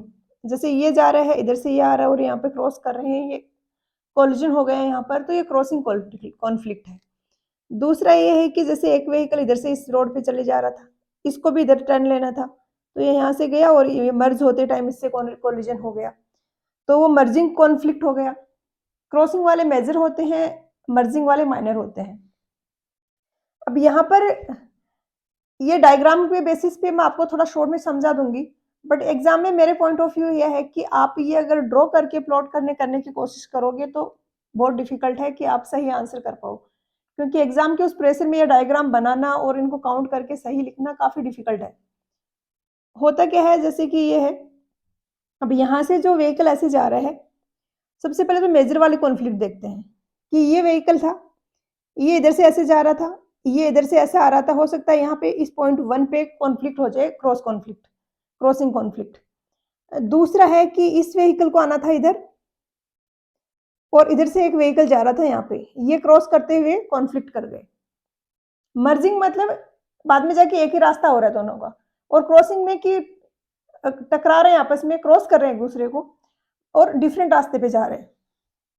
इसके अलावा क्या होगा, जैसे कि इसको इधर आना था और यहाँ पर जो ये गाड़ी थी, ये जो व्हीकल था ये इधर जा रहा था और यहाँ पर कॉन्फ्लिक्ट हो गया। और फोर्थ क्या हो सकता है कि एक व्हीकल इधर जा रहा था और ये यहाँ से चल के इधर आ रहा था, तो यहाँ पर इस पॉइंट पर कॉन्फ्लिक्ट हो गया। तो 4 मेजर क्रॉसिंग कॉन्फ्लिक्ट हो रहे हैं इस एक लेन के लिए, तो 4 ऐसी लेन्स हैं, तो इसके लिए 4 टाइम्स हो जाएगा, तो टोटल 60 क्रॉसिंग कॉन्फ्लिक्ट होंगे। उसके अलावा मर्जिंग कॉन्फ्लिक्ट की अगर हम बात करें, ये व्हीकल है, ये इस लेन में जाके मर्ज हो सकता है, तो यहाँ पर कॉन्फ्लिक्ट हो सकता है, एक इस वाले का हो सकता है, एक जो यहाँ पे जाके इस लेन में मर्ज हो रहा है उसका हो सकता है। तो 2 कॉन्फ्लिक्ट यहाँ पर हुए, ऐसे ही 2 यहाँ पर होंगे, 2 यहाँ पर होंगे और 2 यहाँ पर होंगे। तो 8 मर्जिंग कॉन्फ्लिक्ट हो गए चारों लाइन के, इनके पूरा मिला के इंटरसेक्शन का, और 16 क्रॉसिंग, तो टोटल हो गए 24। अब हमसे यहाँ पर पूछा है total number of conflict points, तो 24 होगा। मेजर या क्रॉसिंग पूछा होता तो 16 होता। अब यहाँ पर ये भी टेबल इंपॉर्टेंट है, डिफरेंट केसेस के लिए काफी बार फ्रीक्वेंटली क्वेश्चन पूछे जाते हैं। मोस्ट फ्रीक्वेंटली तो ये पूछा जाता है और ये भी पूछा जाता है, शायद 1-2 क्वेश्चंस मैंने इस पैटर्न के भी देखे थे। तो बेस्ट तो है कि आप पूरा याद रख लो, नहीं तो एटलीस्ट ये जो इंपॉर्टेंट है एग्जाम में पॉइंट ऑफ व्यू से, उतना तो जरूर याद रखो। क्वेश्चन नंबर 64 में दिया है कि इंफॉर्मेटरी साइन बोर्ड है, उसका बैकग्राउंड कलर क्या होगा। इस क्वेश्चन का आंसर की में आंसर दिया गया है येलो, बट इसका आंसर येलो नहीं होगा, ग्रीन भी होते हैं इंफॉर्मेटरी साइन बोर्ड, व्हाइट भी होते हैं और ब्लू भी होते हैं। अब यहाँ पर इस टाइप के क्वेश्चंस काफी प्रॉब्लम क्रिएट करते हैं स्टूडेंट्स के लिए, उन्हें लगता है कौन सा आंसर एग्जाम में करेक्ट कंसीडर किया जाएगा।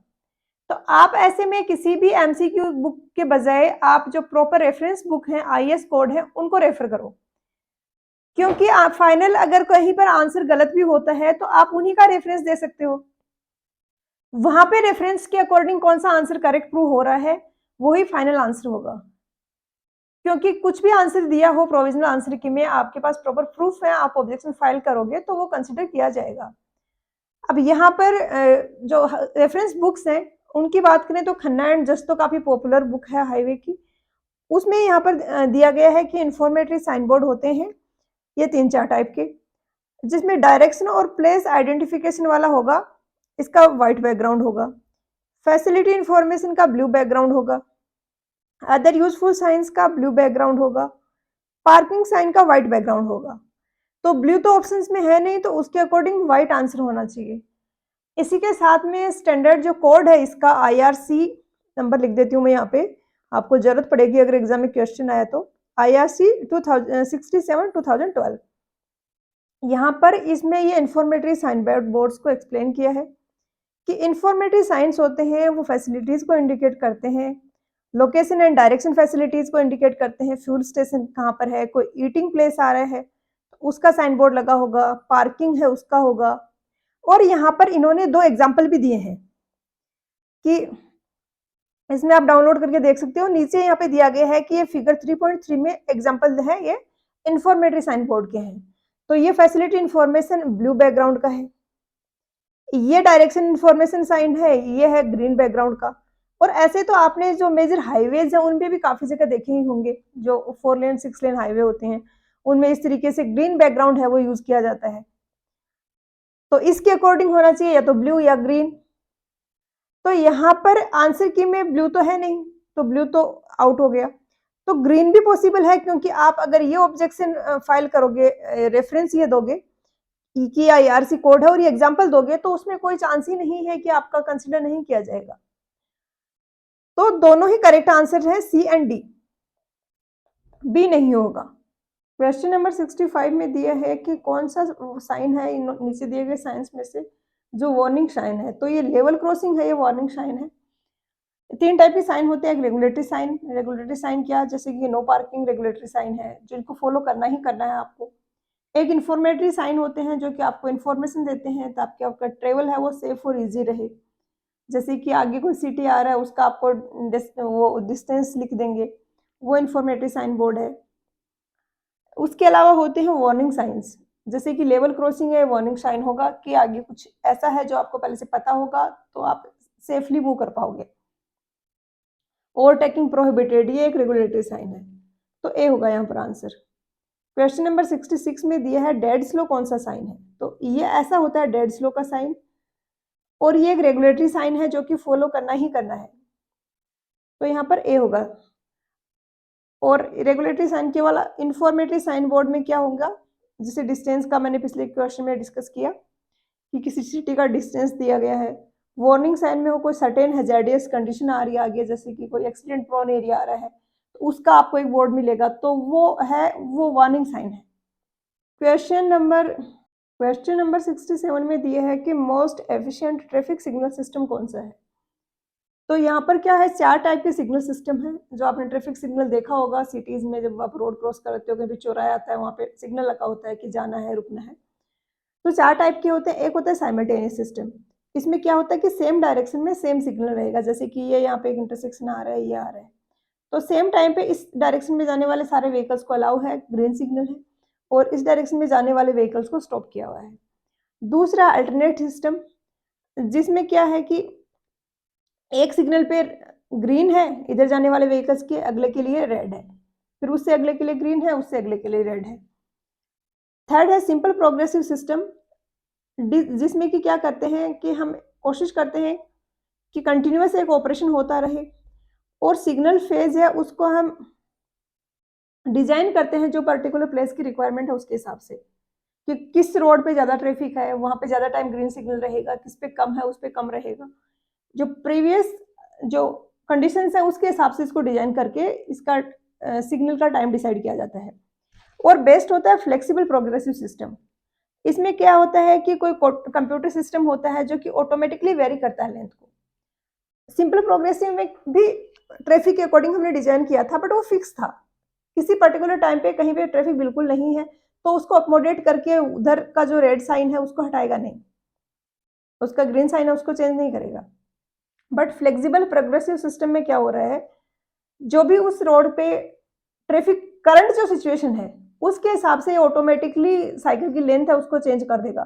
जैसे कहीं पर कम है किसी रोड पे ट्रैफिक, तो उसका जो ग्रीन सिग्नल का टाइम है उसको कम कर देगा, क्योंकि अब ज्यादा टाइम ग्रीन सिग्नल रिक्वायर्ड नहीं है वहां पे।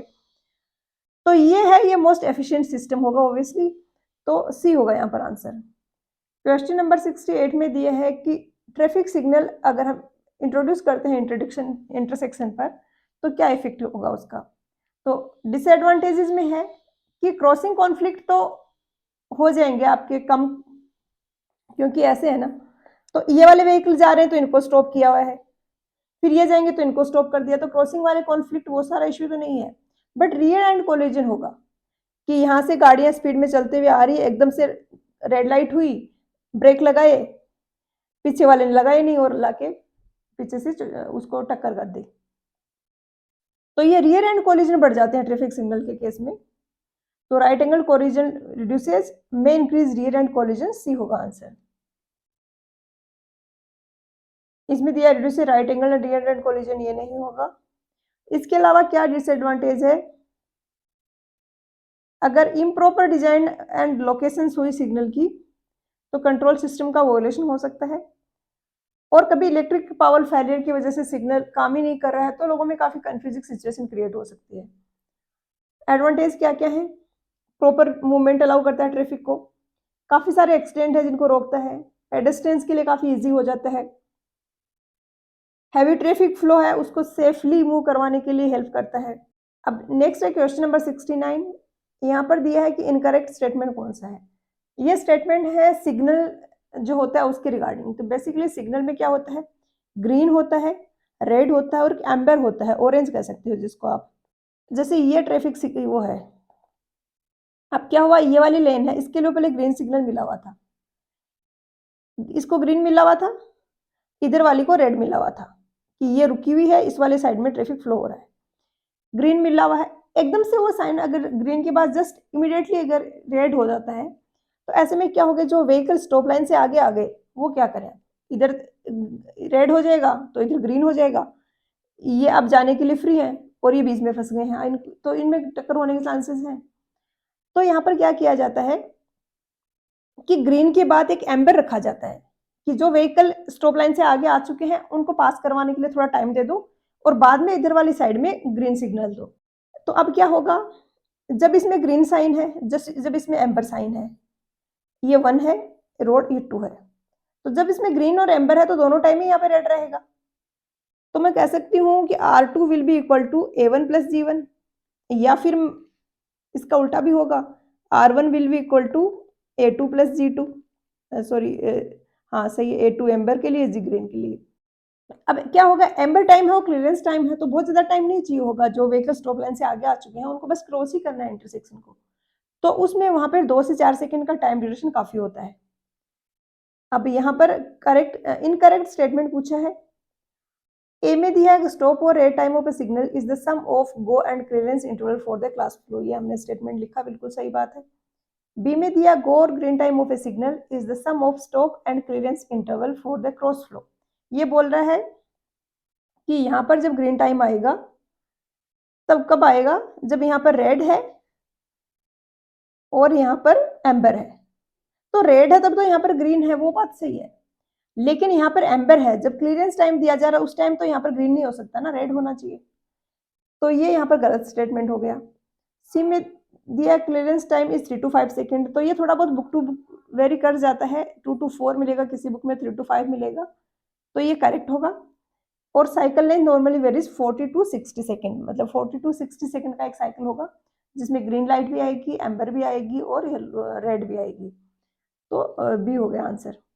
क्वेश्चन नंबर 70 में दिया है कि सेंटर लाइन मार्किंग्स हैं, ये कहाँ पर यूज होती हैं। तो सेंटर लाइन मार्किंग क्या होती हैं कि अपोजिट डायरेक्शन को सेपरेट करने के लिए होती है। जैसे कि कोई छोटा रोड है, अब उसमें एक ही ऐसे है रोड और उसमें इधर जाने के लिए भी है, इधर जाने के लिए भी है, तो सेंटर में इस तरीके से मार्किंग कर देते हैं, देखा होगा आपने काफी बार। ये तो इस तरीके से सेंटर लाइन मार्किंग कर दी, तो ये एक लेन इधर जाने वाले के लिए होगी, ये वाली लेन इधर जाने वाले के लिए होगी। लेन लाइंस क्या होती हैं, जैसे कि ये कोई 4 लेन रोड है, तो 4 लेन रोड है तो इसके लेंस तो को डिवाइड करना होगा ना, कि हम ऐसे ही नहीं छोड़ सकते सारी विड्थ को। तो जैसे कि बीच में ये बना दी, ये ऐसी लाइन बना दी, ये ऐसे बना दी, अब ये लेन 1 हो गई, ये 2 हो गई, ये 3 हो गई। तो लेंस को सेपरेट करने के लिए जो लाइन बनाती है वो लेन लाइन है। सेंटर लाइन क्या करती है, अपोजिट डायरेक्शन के ट्रैफिक को सेपरेट करती है, और लेन लाइन में क्या है, सेम ही डायरेक्शन का ट्रैफिक है, उसको हमने सेपरेट किया हुआ है। इसके अलावा ये भी इंपॉर्टेंट पॉइंट है, काफी जगह ब्रोकन लाइन्स होती हैं, जैसे मैंने यहाँ पे बनाई, और काफी जगह सॉलिड लाइन होती है। ब्रोकन लाइन्स डिनोट करती हैं कि एक डायरेक्शन से दूसरी डायरेक्शन में जो ओवरटेकिंग है वो सब अलाउड है, और सॉलिड लाइन से मतलब आप लेन को क्रॉस नहीं कर सकते। यहाँ पर अगर सॉलिड लाइन है तो तब तक आपको उधर नहीं जाना है ओवरटेकिंग के लिए या किसी और पर्पज से।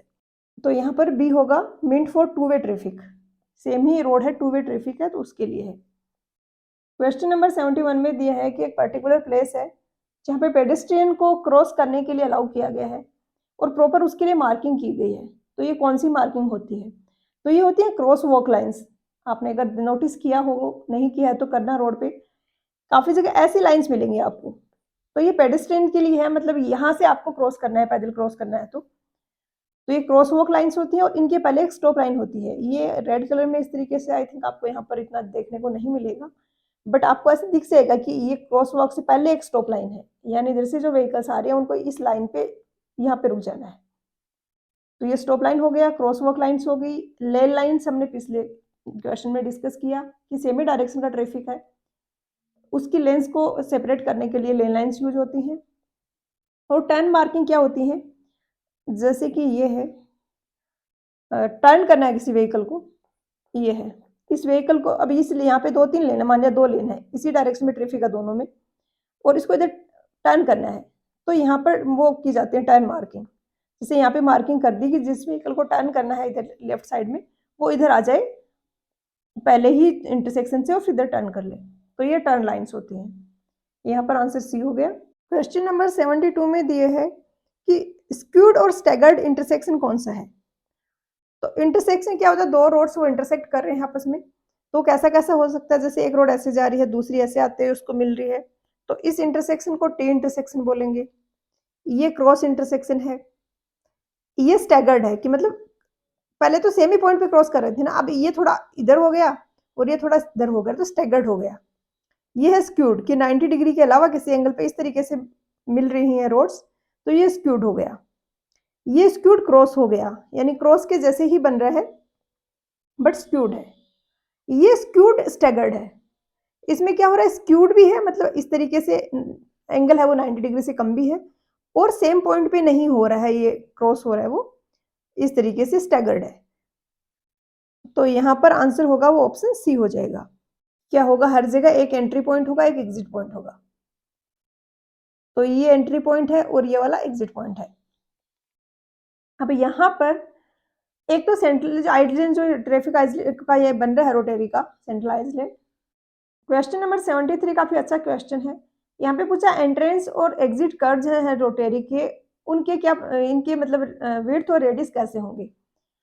तो क्या होगा कि ये इस तरीके से होता है रोटरी कि ये बीच में हमने सर्कल सा बना के ये एरिया कर दिया हमने, या तो हाई रेज कर देते हैं इसको ग्राउंड से, या चारों तरफ से बाउंड्री से क्लोज कर देते हैं, ताकि कोई भी व्हीकल को अब जाना है तो सीधा नहीं जा सकता, इस रोटरी के चारों तरफ घूमते हुए जाएगा क्लॉकवाइज डायरेक्शन में। जैसे कि इस व्हीकल को यहाँ से कोई व्हीकल आ रहा है, इसको इधर जाना है, तो वो सीधा ना जाके अब इसके चारों तरफ घूमते हुए जाएगा, और सारे ही व्हीकल्स इसके चारों तरफ इस तरीके क्लॉकवाइज डायरेक्शन में मूव करेंगे। तो अब कॉन्फ्लिक्ट पॉइंट्स हैं वो कम हो गए हैं। अब यहाँ पर इस सर्किल जो सेंटर में बन रहा है इसकी रेडियस क्या होगी, ये डिसाइड करेगा कि डिजाइन स्पीड हमें क्या रखनी है। जैसे कि बॉम्बे जैसा बहुत बड़ा सिटी है कोई, तो हम बिल्कुल स्लो नहीं कर सकते ट्रैफिक को फॉर एग्जांपल, तो वहां पे फिर हमें आर ज्यादा देना होगा, क्योंकि कहीं पर भी सर्कुलर मोशन में ट्रेवल करना हो तो ये रिलेशन तो हमें पहले से पता है कि वी और आर में ये रिलेशन होता है। अब यहाँ पर हम सुपर एलिवेशन तो दे नहीं सकते, क्योंकि सुपर एलिवेशन के लिए तो पहले हमें ट्रांजेक्शन कर्व की लेंथ चाहिए होती है, और वो सब है जो कि यहाँ पर हो नहीं सकता। तो ई को तो हम मान लेते हैं 0। ई आपका अगर 0 हो गया तो F is equal to V square upon G R. आप एफ की वैल्यू रख दो, जी की वैल्यू रख दो, और वी को किलोमीटर पर आवर में रखो, तो उस केस में ये रिलेशन आ जाएगा आपके पास। यहीं से आर आएगा V square upon F G, और जी और वी को कन्वर्ट करने पे ये रिलेशन आ जाएगा। अब आर कितना रखना है ये डिपेंड करेगा वी पे। जितनी ज्यादा आपको स्पीड चाहिए उतना ही ज्यादा रेडियस रखना पड़ेगा, और उतना ही ज्यादा आपका एरिया यहाँ पे कवर होगा। अब हमसे एंट्री और एग्जिट कर्व हैं, उनकी रेडियस की बात करी गई है। तो जो एंटर कर रहा है वो क्या करेगा, उसकी स्पीड क्या रहेगी? जो डिजाइन स्पीड है रोटरी की, उसी स्पीड पे उसको एंटर करना होगा। तो डिजाइन स्पीड उसकी अगर v है तो उसके कॉरस्पॉन्डिंग उसकी r क्या होनी चाहिए, जो इस इक्वेशन से आ रही है, क्योंकि जो रोटरी की डिजाइन स्पीड है वही एंट्री कर्व की डिजाइन स्पीड है, तो एंट्री कर्व की रेडियस वही होगी जो रोटरी की रेडियस है। तो एंट्री कर्व पे तो रेडियस उतनी रखी जाती है। अब क्या होगा, एंट्री कर्व पे स्पीड कैसे वेरी करेगी, जो अप्रोच कर रहा है रोटरी को धीरे धीरे उनकी स्पीड कम होती जाएगी, स्पीड कम हो रही है, व्हीकल्स उतने ही हैं तो विड्थ बढ़ानी पड़ेगी हमें, क्योंकि स्लो चल रहे हैं तो ज्यादा विड्थ चाहिए होगी सेम नंबर ऑफ व्हीकल्स को पास कराने के लिए। तो क्या होगा, यहाँ पर ये है एंट्री पॉइंट और ये है एग्जिट पॉइंट। ये एंट्री की विड्थ है और ये एग्जिट विड्थ है। तो एंट्री पे विड्थ आपको बढ़ानी पड़ेगी और एग्जिट पे विड्थ आप कम रख सकते हो। एग्जिट पे विड्थ क्यों कम रख सकते हो कि रोटरी से जो एग्जिट कर रहा है वो तो एक्सलेट कर रहा है धीरे धीरे, उसकी स्पीड बढ़ रही है, तो अब वहां पर ज्यादा विड्थ की रिक्वायरमेंट नहीं है। वहीं पे एग्जिट पे जो व्हीकल है उसकी अगर हम बात करें कर्व की, तो एग्जिट कर्व है वो भी लार्ज रेडियस का अलाउड होगा।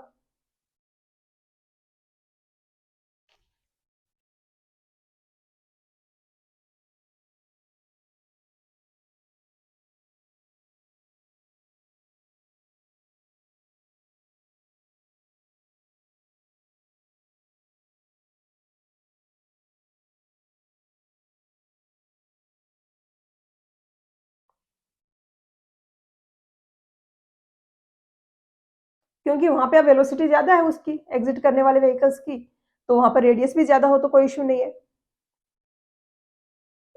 तो एग्जिट कर्व है ये वाला, ये जैसे यहाँ पर है ये एग्जिट विड्थ है, तो ये कम होगी एंट्री विड्थ से, एंट्री विड्थ हमें ज्यादा रखनी होगी।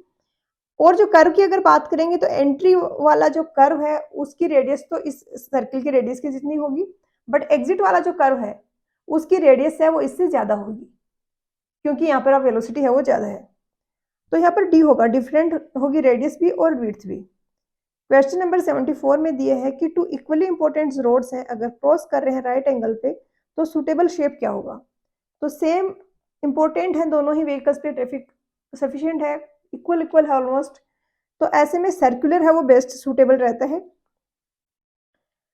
और अगर 4 से ज्यादा नंबर ऑफ लेन्स हमारे पास हैं तो काफी बार एलोंगेटेड भी कर देते हैं, आगे एक डायग्राम है उसमें मैं शो कर दूंगी, वहां पर एलोंगेटेड भी कर देते हैं, सर्किल है जैसे ऐसे तो इसकी बजाय से एलोंगेटेड सा भी शेप दे दिया जाता है। इक्वली इंपॉर्टेंट है तब तो सर्कुलर ही होगा। क्वेश्चन नंबर 75 में दिया है कि number of vehicles beyond which rotary may not function effectively efficiently.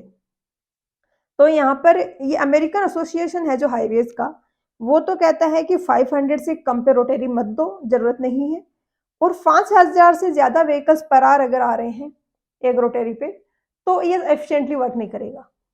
और हमारा आईआरसी कहता है, इंडियन रोड कांग्रेस, कि मैक्सिमम वॉल्यूम जो रोटरी एफिशिएंटली हैंडल कर सकता है वो 3000 व्हीकल्स पर आवर। तो यहाँ पर फिर आपको ऑप्शंस के हिसाब से जज करना होगा कि कौन सा वाला आंसर करना है। जैसे यहाँ पर आप देखोगे तो ये अमेरिकन हाईवे वाला ही दिया गया है, तो 5000 व्हीकल्स पर आवर, ध्यान रहे यूनिट का, काफी बार ऐसी चीजें आती नहीं है दिमाग में पढ़ते टाइम और एग्जाम में फिर दिक्कत होती है। सी होगा आंसर। क्वेश्चन नंबर 76 में दिए है कि ट्रैफिक रोटरी जस्टिफाइड कब होगा। तो क्या क्या ट्रैफिक रोटरी की रिक्वायरमेंट है। एक तो हमें काफी सारा एरिया चाहिए वहां पे, तो लैंड बहुत ज्यादा कॉस्टली नहीं होना चाहिए, अदरवाइज तो फिर बेटर रहेगा ना कि आप ट्रैफिक सिग्नल वगैरह लगा दो, कि लैंड इतनी कॉस्टली है कि उतना एरिया आपको परचेज करने में ही इतना ज्यादा महंगा पड़ रहा है, तो कॉस्टली लैंड में ये इफेक्टिव मेथड नहीं रहेगा। इसके अलावा सुटेबल अनसुटेबल हो जाएगा ये अगर वो एंगल्स है वो स्मॉल है, जैसे ऐसे है तब तो ठीक है, ऐसे बहुत सारी रोड्स मिल रही हैं और ये एंगल यहाँ पे जो बन रहा है ये अगर बहुत ही स्मॉल है तो उस केस में रोटरी है वो उतना इफेक्टिव नहीं रहेगा। और इसी के साथ में अगर 7 से ज्यादा रोड्स इंटरसेक्ट कर रही हैं तो भी रोटरी इफेक्टिव नहीं रहता है। तो number of roads intersecting 4 to 7 ये सही है, सॉरी ये सही है। बी में space is limited and costly, तो ऐसे में तो ये जस्टिफाइड नहीं है। ट्रैफिक वॉल्यूम 500 से कम है, 500 व्हीकल्स पर आवर से, तो भी जस्टिफाइड नहीं होगा। 5000 से ज्यादा है तो इफेक्टिवली हैंडल नहीं कर पाएगा, तो ए ही हो गया आंसर। क्वेश्चन नंबर 77 में दिया है कि 2 रोड्स हैं मीट कर रही है एक पॉइंट पे, एक रोड है वो ज्यादा इंपॉर्टेंट है, तो सूटेबल शेप क्या होगा रोटरी का। तो रोटरी का यहाँ पर ये वाला शेप बेस्ट रहता है ऐसे में, क्योंकि यहाँ पर जो व्हीकल्स जा रहे हैं उनको ज्यादा डिस्टर्बेंस होता नहीं है रोटरी की वजह से, और बाकी जो व्हीकल्स आ रहे हैं उनको भी कोई सेफ्टी का कंसर्न नहीं है, कोई कॉन्फ्लिक्ट पॉइंट उनके कम हो गए, तो मेजर वाली रोड को तो हम टेंजेंट डायरेक्शन में सीधा निकाल देते हैं और बाकी वाली रोड्स हैं वो इस तरीके से इंटरसेक्शन पर मीट करते हैं, तो टेंजेंट होगा। क्वेश्चन नंबर 78 में दिया है कि मैक्सिमम नंबर ऑफ व्हीकल्स जो कि पार्क किए जा सकते हैं वो कौन से एंगल पे होंगे। बेसिकली ये जैसे हाईवे है तो इसके साथ में स्पेशली जो हिली एरिया से लोग बिलोंग करते हैं, हिमाचल के हैं, उत्तराखंड के, उन्होंने ये जरूर काफी ज्यादा देखा होगा कि रोड के साइड में इस तरीके से पार्किंग होती है। काफी जगह ये अलाउड होती है, ये डेडिकेटेड स्पेस होता है पार्किंग के लिए, काफी जगह लोग ऐसे भी कर देते हैं। अब आप ऐसे भी कर सकते हो इसको पार्क, ऐसे भी कर सकते हो। ऐसे मान लिया कि एंगल 60 डिग्री है, आप इस तरीके से 90 डिग्री पे भी कर सकते हो। तो विड्थ अगर सफिशिएंट अवेलेबल है तो मैक्सिमम नंबर ऑफ व्हीकल्स कब पार्क होंगे, इस तरीके से 90 डिग्री पे पार्क करेंगे तो मैक्सिमम नंबर ऑफ व्हीकल्स हम पार्क कर सकते हैं। तो यहाँ पर आंसर होगा वो 90 डिग्री एंगल होगा। क्वेश्चन नंबर 79 में दिए है कि width of car parking space और विड्थ ऑफ स्ट्रीट है वो अगर लिमिटेड है, मतलब विड्थ हमारे पास ये जो डायमेंशन है ये लिमिटेड है, तो कौन सी पार्किंग प्रेफरेबल होगी। तब तो यही बेस्ट रहेगा कि आप पैरेलल करो, क्योंकि पैरेलल में मिनिमम विड्थ रिक्वायर्ड होती है और 90 डिग्री वाले पे मैक्सिमम विड्थ रिक्वायर्ड होती है। बट 90 डिग्री वाली पार्किंग में नंबर ऑफ व्हीकल्स हम ज्यादा से ज्यादा मैक्सिमम पार्क कर सकते हैं, तो यहाँ पर पैरेलल पार्किंग होगा। क्वेश्चन नंबर 80 में दिया है कि आईआरसी की रिकमेंडेशन के according average level of illumination, illumination क्या होगा। तो इल्यूमिनेशन है ये लाइट का एक मेजरमेंट है कि कहीं पर लाइट गिर रही है तो कितनी ब्राइट है।